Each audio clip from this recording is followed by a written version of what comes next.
Hello students, जय जगन्नाथ। दशम श्रेणी छात्र छात्री को मो यूट्यूब चैनल को वेलकम। पिला माने तुम इतिहास बही प्रथम अध्यायर द्वितीय पाठ जहाँकि भारत में असहयोग आंदोलन और ओडिशा यार प्रभाव यार प्रश्नोत्तर मुझे तुम मान नहीं आसी। तेज चैनल को प्रथम आसते चैनल को सब्सक्राइब करदे सहित भिडियो भल लगे लाइक कमेंट शेयर कर। तेज चलो पिला डेरी नक आरंभ करा। द्वितीय पाठ प्रश्नोत्तर कौन अच्छी। एक नंबर कह ना खिलाफत आंदोलन कहीं होता एवं यार परिचालना गठित कमिटी रे क्यों माने सदस्य रही। तेज चलो पिला माने कौन पर आंदोलन होता आउ यार परिचालना गठित कमिटी क्यों माने सदस्य रही। तार आंसर देखिए पिला माने ना प्रथम विश्वयुद्ध रे तुर्की मित्र शक्ति विरुद्ध रे युद्ध करथिला। युद्ध समय रे तुर्की साम्राज्य को विभाजित कर दियागला। तुर्की प्रति एतादृश व्यवहार पर भारतीय मुसलमान माने व्यथित और क्रोधान्वित हेले। थागाई कौन अच्छी देखा ना तुर्की जो सुल्तान थे मुसलमान मान को धर्मगुरु बा खलीफा को सम्मान देखाई भारत में जो आंदोलन होता खिलाफत आंदोलन कहुए। यही आंदोलन में नेतृत्व नहीं शौकत अली और मोहम्मद अली दुई भाई नेतृत्व नहीं। यार परिचालना कमिटी अली भाताद्रय अबुल कलाम आजाद और हकीम हजमल खां व हसरत मोहानी सदस्य थे। पिला माने 6 नंबर प्रश्न तार उत्तर देखिए। खिलाफत आंदोलन में गांधीजी को भूमिका आलोचना करो। ना महात्मा गांधी हिंदू और मुसलमान को एकत्र करने सहित जातीय आंदोलन भित्तिभूमि को दृढ़ करने उद्देश्य खिलाफत आंदोलन को समर्थन करते। 1919 मसीहा नवेम्बर मासरे गांधीजी निखिल भारत खिलाफत सम्मेलन सभापति भाव निर्वाचित हेले। गांधीजी को परामर्श क्रमे निखिल भारत खिलाफत कमिटी असहयोग कार्यक्रम ग्रहण कर आंदोलन आरंभ करथिले। इंग्रेज सरकार सहित संपर्क छिन्न करने गांधीजी नेतृत्व में खिलाफत कमिटी निष्पत्ति नहीं। मुस्लिम लीग और भारतीय जातीय कांग्रेस खिलाफत आंदोलन को समर्थन करथिले। तेज चलो पिला ग नंबर उत्तर देखा। असहयोग आंदोलन मूल नीति था इंग्रेज अनुष्ठान और विदेशी द्रव्य वर्जन करने सहित इंग्रेज सरकार को अचल करदे। 1919 मसीहार भारत शासन आईन अनुଯାयी अनुष्ठित होगा निर्वाचन एवं सरकारी उत्सव को वर्जन करने समस्त प्रकार सरकारी उपाधि फेरस्त करने और सरकारी पदवी इस्तीफा देवा आईनजीवी द्वारा विचारालय वर्जन और छात्र मान द्वारा सरकारी विद्यालय और महाविद्यालय वर्जन करने विदेश द्रव्य तथा विदेश लुगा वर्जन करने असहयोग आंदोलन प्रमुख कार्यक्रम। परवर्ती प्रश्न देखिए पिला माने ना असहयोग आंदोलन फलाफल कौन था ना असहयोग आंदोलन फलाफल सुदूर प्रसारी था। प्रथम थर पर यही आंदोलन में इंग्रेज सरकार विरोधी आंदोलन संगठित भाव परिचालित होता। यह भविष्यर विप्लव भारतवासी को उत्साहित करथिला।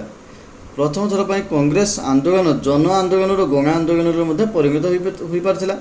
1922 मसीहार मुस्ताफा कमाल पाशांग द्वारा तुर्की में साधारणतंत्र प्रतिष्ठा होगा फल खलीफा व्यवस्थार उच्छेद है। असहयोग आंदोलन स्थगित होगा भारत में खिलाफत आंदोलन अवसान घटला। मात्र यही आंदोलन इंग्रेज मान एक शक्त धक्का देता। तेज चलो पिला 9 नंबर देखा। असहयोग आंदोलन समय गांधीजी को ओडिशा परिदर्शन एक विवरणी दियो। असहयोग आंदोलन को ओडिशा रे लोकाभिमुखी कराइबा निमंते 1921 मसीह गांधीजी ओडिशा आसते। मार्च 23 तारिख से कटक ठारे एक विशाल जनसमावेश को उद्बोधन देते। उद्बोधन में अनुप्राणित हो रमादेवी समेत बहु नारी से अलंकार सामग्री तिलक स्वराज पांठी को दान करते। यापर गांधीजी भद्रक पुरी ब्रह्मपुर ठारे उद्बोधन दे ओडिशावासी मन में जातीय उन्मादना सृष्टि करते।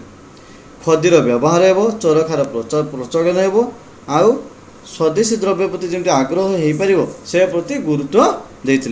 होगा पिला 2 नंबर प्रश्न देखा। प्रत्येक प्रश्नर प्राय 20 गोटी शब्द लेख उत्तर। क नंबर देखा। असहयोग आंदोलन केबे और किपरि होइतिला। तेज चलो पिला यार उत्तर गुलिक देखा ना असहयोग आंदोलन 1920 मसीहा अगस्ट 1 तारिख में आनुष्ठानिक भाव असहयोग आंदोलन आरंभ होता। उक्त दिन पूर्वाह्न लोकमान्य तिलक वियोग जनित शोक पालन और आंदोलन आरंभर मिश्रित प्रक्रिया समग्र देश में हड़ताल और शोभा संगठित होता। तेना क्यों घटना गुड़िक असहयोग आंदोलन आह्वान को साकार कर सहायक होता ना भारत शासन आईन 1919 त्रुटि और अमृतसर घटना ନିଯୁକ୍ତ ହଣ୍ଟର କମିଟିର ବିବରଣୀରେ ପକ୍ଷପାତିତା ଅସହଯୋଗ ଆନ୍ଦୋଳନର ଆହ୍ୱାନକୁ ସାକାର କରିବାରେ ସହାୟକ ହୋଇଥିଲା। ଏହାଛଡ଼ା ଭାରତର ମୁସଲମାନମାନଙ୍କ ଇଂରେଜ ବିରୋଧୀ ଖିଲାଫତ ଆନ୍ଦୋଳନ ମହାତ୍ମା ଗାନ୍ଧୀଙ୍କ ଅସହଯୋଗ ଆନ୍ଦୋଳନ ଆହ୍ୱାନକୁ ମଧ୍ୟ ସାକାର କରିବାରେ ସହାୟକ ହୋଇଥିଲା। ତାପରେ କ'ଣ କହୁଛି ଗ ନମ୍ବର ଦେଖିବା, କେବେ ଓ କାହିଁକି ହଣ୍ଟର କମିଟି ଗଠିତ ହୋଇଥିଲା। ହଣ୍ଟର କମିଟି 1919 ମସିହା ଅକ୍ଟୋବର 14 ତାରିଖରେ ଲର୍ଡ଼ ହଣ୍ଟରଙ୍କ ନେତୃତ୍ୱରେ ଗଠନ କରାଯାଇଥିଲା। ଜାଲିଆନାୱାଲାବାଗ ହତ୍ୟାକାଣ୍ଡର ଏକ ସରକାରୀ ତଦନ୍ତ କରିବା ଉଦ୍ଦେଶ୍ୟରେ ଏହି କମିଟି ଗଠିତ ହୋଇଥିଲା। ତାପରେ ଦେଖିବା, କଂଗ୍ରେସର କେଉଁ ଅଧିବେଶନରେ ଗାନ୍ଧୀଜୀଙ୍କ ଅସହଯୋଗ ଆନ୍ଦୋଳନ ପ୍ରସ୍ତାବ ଗୃହୀତ ହୋଇଥିଲା ଏବଂ କେଉଁ ଅଧିବେଶନରେ ଏହା ଅନୁମୋଦିତ ହୋଇଥିଲା। ନା 1920 ମସିହା ସେପ୍ଟେମ୍ବର 4 ସେପ୍ଟେମ୍ବର 9 ତାରିଖ ପର୍ଯ୍ୟନ୍ତ କୋଲକାତାର କଂଗ୍ରେସର ଏକ ସ୍ୱତନ୍ତ୍ର ଅଧିବେଶନରେ ଗାନ୍ଧୀଜୀଙ୍କ ଅସହଯୋଗ ଆନ୍ଦୋଳନ ପ୍ରସ୍ତାବ ଗୃହୀତ ହୋଇଥିଲା। 1920 ମସିହା ଡିସେମ୍ବର ମାସରେ ନାଗପୁର କଂଗ୍ରେସର ବାର୍ଷିକ ଅଧିବେଶନରେ ଏହାକୁ ଅନୁମୋଦନ କରାଯାଇଥିଲା। ତେବେ ତିଳକ ସ୍ୱରାଜ ପାଣ୍ଠି କ'ଣ ପାଇଁ ଗଠନ କରାଯାଇଥିଲା। ନା ଅସହଯୋଗ ଆନ୍ଦୋଳନକୁ ଅର୍ଥ ଯୋଗାଇବା ପାଇଁ ତିଳକ ସ୍ୱରାଜ ପାଣ୍ଠି ଗଠନ କରାଯାଇଥିଲା ପିଲାମାନେ। ଆଉ ଏହି ପାଣ୍ଠିକୁ ଜନସାଧାରଣ କ'ଣ କରିଥିଲେ ନା ମୁକ୍ତ ହସ୍ତରେ ଦାନ କରିବା ଯୋଗୁଁ ଅଳ୍ପ ଦିନ ମଧ୍ୟରେ ଏଥିରେ 1 କୋଟି ଟଙ୍କା ଜମା ହୋଇପାରିଥିଲା। ତେବେ ଚାଲ ପିଲାମାନେ 6 ନମ୍ବର ଦେଖିବା, 1922 ଫେବୃଆରୀ 1 ତାରିଖରେ ଇଂରେଜ ସରକାରଙ୍କୁ ଗାନ୍ଧୀଜୀ କ'ଣ ଚେତାବନୀ ଦେଇଥିଲେ। ନା 1922 ମସିହା ଫେବୃଆରୀ 1 ତାରିଖରେ ଗାନ୍ଧୀଜୀ ଇଂରେଜ ସରକାରଙ୍କୁ ଚେତାବନୀ ଦେଇଥିଲେ ଯେ 7 ଦିନ ଭିତରେ ସମସ୍ତ ରାଜନୈତିକ ଦଳକୁ ଯଦି ମୁକ୍ତ କରାନଯାଏ, ତେବେ ସମ୍ବାଦପତ୍ରକୁ ପୂର୍ଣ୍ଣ ସ୍ୱାଧୀନତା ମଧ୍ୟ ନ ଦିଆଯାଏ, ତେବେ ସେ ଆଇନ ଅମାନ୍ୟ ଆନ୍ଦୋଳନ ଆରମ୍ଭ କରିବେ।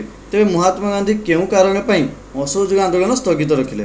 ଦେଖ ପିଲାମାନେ, ନା 1922 ମସିହା ଫେବୃଆରୀ 5 ତାରିଖରେ ଉତ୍ତରପ୍ରଦେଶର ଗୋରଖପୁର ସ୍ଥିତ ଚୌରୀ ଚୌରାଠାରେ ଆନ୍ଦୋଳନକାରୀମାନେ ଏକ ପୁଲିସ ଷ୍ଟେସନ ନିଆଁ ଲଗାଇଦେବା ଫଳରେ 22 ଜଣ ପୁଲିସ କର୍ମଚାରୀ ଜୀବନ୍ତ ଦଗ୍ଧ।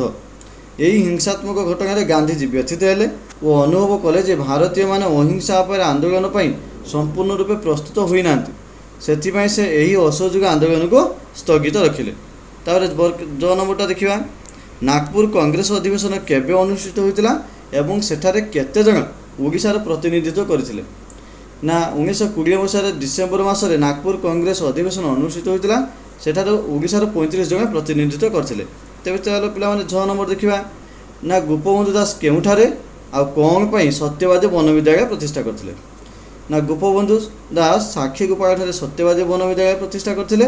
ଆଉ ଛାତ୍ରମାନଙ୍କୁ ଜାତୀୟତାର ଶିକ୍ଷା ଦେବା ନିମନ୍ତେ ଏହି ବିଦ୍ୟାଳୟ ପ୍ରତିଷ୍ଠା କରାଯାଇଥିଲା। ହେଲା ପିଲାମାନେ, 9 ନମ୍ବର ଦେଖିବା, ଓଡ଼ିଶାର ଅସହଯୋଗ ଆନ୍ଦୋଳନର ଦମନ ପ୍ରକ୍ରିୟା ସମ୍ବଲପୁର ମିଶ୍ର ପ୍ରେସକୁ କେତେ ଟଙ୍କା ଜରିମାନା କରାଯାଇଥିଲା ଓ କାହିଁକି। ନା ଓଡ଼ିଶାରେ ଅସହଯୋଗ ଆନ୍ଦୋଳନ ଦମନ ପ୍ରକ୍ରିୟାର ସମ୍ବଲପୁର ମିଶ୍ର ପ୍ରେସକୁ 25 ଟଙ୍କା ଜରିମାନା କରାଯାଇଥିଲା। ଆଉ ଓଡ଼ିଶାର ଅସହଯୋଗ ଆନ୍ଦୋଳନ ଚାଲିଥିବା ବେଳେ ଏହି ପ୍ରେସରୁ ସ୍ୱରାଜ ସଙ୍ଗୀତ ନାମକ ଏକ ପ୍ରାଚୀର ପତ୍ର ଛପାଯାଇଥିବାରୁ ଏହି ଜରିମାନା କରାଯାଇଥିଲା। ହେଲା ପିଲାମାନେ, 3 ନମ୍ବର ଦେଖିବା, ପ୍ରତ୍ୟେକ ପ୍ରଶ୍ନର ଉତ୍ତର ଗୋଟିଏ ବାକ୍ୟରେ ଲେଖ। କେବେ ଗାନ୍ଧୀଜୀ ନିଖିଳ ଭାରତ ଖିଲାଫତ ସମ୍ମିଳନୀର ସଭାପତି ଭାବେ ନିର୍ବାଚିତ ହୋଇଥିଲେ। ନା 1919 ମସିହା ନଭେମ୍ବର ମାସରେ ନିର୍ବାଚିତ ହୋଇଥିଲେ। ଖ ନମ୍ବର ଦେଖିବା, କେଉଁ ତାରିଖରୁ ଭାରତ ଶାସନ ଆଇନ 1919 ପ୍ରଚଳିତ ହେଲା। ନା 1919 ମସିହା ଡିସେମ୍ବର 23ରୁ ଭାରତ ଶାସନ ଆଇନ ପ୍ରଚଳିତ ହେଲା। ହେଲା ପିଲାମାନେ, ଗୋଟେ ବାକ୍ୟରେ ଉତ୍ତର ଦେବ। ତେବେ ଗ ନମ୍ବର ଦେଖିବା, ଅସହଯୋଗ ଆନ୍ଦୋଳନ ସମୟରେ କାହାର ପରିଦର୍ଶନକୁ ସତ୍ୟାଗ୍ରହୀମାନଙ୍କ ଦ୍ୱାରା ବାସନ୍ଦ କରାଯାଇଥିଲା। ନା ଅସହଯୋଗ ଆନ୍ଦୋଳନ ସମୟରେ ୱେଲ୍ସର ଯୁବରାଜ ଭାରତ ପରିଦର୍ଶନକୁ ସତ୍ୟାଗ୍ରହୀମାନଙ୍କ ଦ୍ୱାରା ବାସନ୍ଦ କରାଯାଇଥିଲା। ଘ ନମ୍ବର ଦେଖିବା, କେଉଁ ସ୍ଥାନରେ ଅନୁଷ୍ଠିତ କଂଗ୍ରେସର ବାର୍ଷିକ ଅଧିବେଶନରେ ଅସହଯୋଗ ଆନ୍ଦୋଳନର ଚାଲୁ ରଖିବା ପାଇଁ ନିଷ୍ପତ୍ତି ନିଆଗଲା। ନା 1921 ଖ୍ରୀଷ୍ଟାବ୍ଦ ଡିସେମ୍ବର ମାସରେ କଂଗ୍ରେସର ଅହମ୍ମଦାବାଦ ବାର୍ଷିକ ଅଧିବେଶନରେ ଅସହଯୋଗ ଆନ୍ଦୋଳନକୁ ଚାଲୁ ରଖିବା ପାଇଁ ନିଷ୍ପତ୍ତି ନିଆଗଲା। ତାପରେ 9 ନମ୍ବର ଦେଖିବା, ମହାତ୍ମା ଗାନ୍ଧୀ କେଉଁଦିନ କଟକରେ ଜନସମାବେଶକୁ ଉଦ୍ବୋଧନ ଦେଇଥିଲେ। ନା 1921 ମସିହା ମାର୍ଚ୍ଚ 23 ତାରିଖରେ ମହାତ୍ମା ଗାନ୍ଧୀ କଟକରେ ଜନସମାବେଶକୁ ଉଦ୍ବୋଧନ ଦେଇଥିଲେ। 6 ନମ୍ବର ଦେଖିବା, କାହାର ପ୍ରେରଣାରେ ସମ୍ବଲପୁର ଜିଲ୍ଲା ସ୍କୁଲର ଛାତ୍ରମାନେ ଅସହଯୋଗ ଆନ୍ଦୋଳନରେ ଯୋଗ ଦେଇଥିଲେ। ନା ପଣ୍ଡିତ ଲକ୍ଷ୍ମୀନାରାୟଣ ମିଶ୍ରଙ୍କ ପ୍ରେରଣାରେ ସମ୍ବଲପୁର ଜିଲ୍ଲା ସ୍କୁଲର ଛାତ୍ରମାନେ ଅସହଯୋଗ ଆନ୍ଦୋଳନରେ ଯୋଗ ଦେଇଥିଲେ। ହେଲା ପିଲାମାନେ, 6 ନମ୍ବର ଦେଖିବା, ଅଳକା ଆଶ୍ରମ କେଉଁଠାରେ ପ୍ରତିଷ୍ଠିତ ହୋଇଥିଲା। ନା ଜଗତସିଂହପୁରଠାରେ। ପିଲାମାନେ ଲେଖିଦେବେ ଆନ୍ସର୍। ବର୍କେଜ୍ ଲେଖିବା, ଏବେ କେଉଁ ଲେଖା ପାଇଁ ଗୋପବନ୍ଧୁଙ୍କୁ ଜେଲ୍ ଦଣ୍ଡ ଭୋଗିବାକୁ ପଡ଼ିଥିଲା। ନା ସମାଜ ସମ୍ବାଦପତ୍ରରେ ସତ୍ୟ ହେଲେ ସାଂଘାତିକ ଏହି ସ୍ତମ୍ଭରେ ଯେଉଁ ସରକାର ବିରୋଧୀ ଲେଖା ପାଇଁ ତାଙ୍କୁ ଜେଲ୍ ଦଣ୍ଡ ଭୋଗିବାକୁ ପଡ଼ିଥିଲା। କନିକା ପ୍ରଜା ଆନ୍ଦୋଳନ ସମୟରେ କନିକାର ରାଜା କିଏ ଥିଲେ। ନା ରାଜେନ୍ଦ୍ର ନାରାୟଣ ଭଞ୍ଜଦେବ। ପିଲାମାନେ ଏଇଟା ପୁରା ବାକ୍ୟ ଲେଖିଦେବ। ତାହେଲେ 9 ନମ୍ବର ଦେଖିବା, କେଉଁ ସମ୍ବାଦପତ୍ର ମାଧ୍ୟମରେ କନିକା ଅତ୍ୟାଚାର ଲୋକଲୋଚନକୁ ଆସିଥିଲା। ନା ସମାଜ ଆଉ ଉତ୍କଳ ଦୀପିକା ସମ୍ବାଦପତ୍ର ମାଧ୍ୟମରେ କନିକାର ଅତ୍ୟାଚାର ଲୋକଲୋଚନକୁ ଆସିଥିଲା। ଏବେ ଚାଲ ପିଲାମାନେ ପରବର୍ତ୍ତୀ ପ୍ରଶ୍ନ ଦେଖିବା 4 ନମ୍ବର। ପ୍ରତ୍ୟେକ ପ୍ରଶ୍ନରେ ଦିଆଯାଇଥିବା 4ଗୋଟି ବିକଳ୍ପ ମଧ୍ୟରୁ ଠିକ୍ ଉତ୍ତରଟି ବାଛି ତାର କ୍ରମିକ ନମ୍ବର ସହିତ ଲେଖ। ତେବେ କ'ଣ ଦେଖିବା ଚାଲ ପିଲାମାନେ। କ ନମ୍ବର ଅଛି ହଣ୍ଟର କମିଟି କେବେ ଗଠିତ ହୋଇଥିଲା ପିଲାମାନେ? Hunter committee 1919 October 14। ତେବେ ପିଲାମାନେ କ'ଣ ହେଇଯିବ? ଆଇଟା ହେଇଗଲା। ଏବେ ଚାଲ ପିଲାମାନେ ଖଟା ଦେଖିବା। ନା କେଉଁଟି ଅସହଯୋଗ ଆନ୍ଦୋଳନ ସହିତ ସମ୍ପୃକ୍ତ ନୁହେଁ?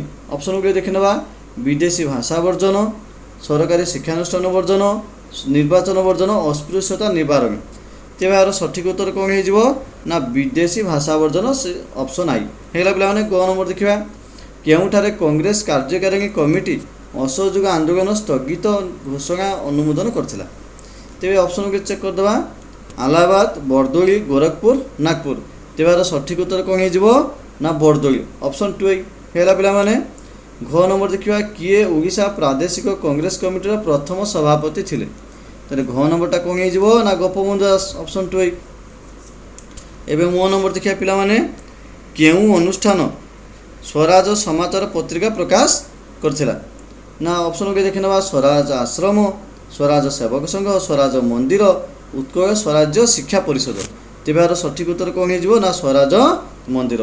ତେବେ ପିଲାମାନେ ଯଦି ଭିଡ଼ିଓଟି ଭଲ ଲାଗିଥିବ ତେବେ ଲାଇକ୍ କମେଣ୍ଟ ସେୟାର କରିବ, ତା ସହିତ ସବସ୍କ୍ରାଇବ୍ କରିବ, ଯାଇକି ତମ ଦଶମ ଶ୍ରେଣୀରେ ବିଭିନ୍ନ ପ୍ରକାର ଯେମିତିକି ଆମର ଇତିହାସ, ବିଜ୍ଞାନ, ସାହିତ୍ୟ ଏମିତି ଅନେକ ଭିଡ଼ିଓ ମୁଁ ତୁମମାନଙ୍କ ପାଇଁ ନେଇ ଆସିବି। ତେବେ ଚ୍ୟାନେଲଟିକୁ ସବସ୍କ୍ରାଇବ୍ କରିଦେବ।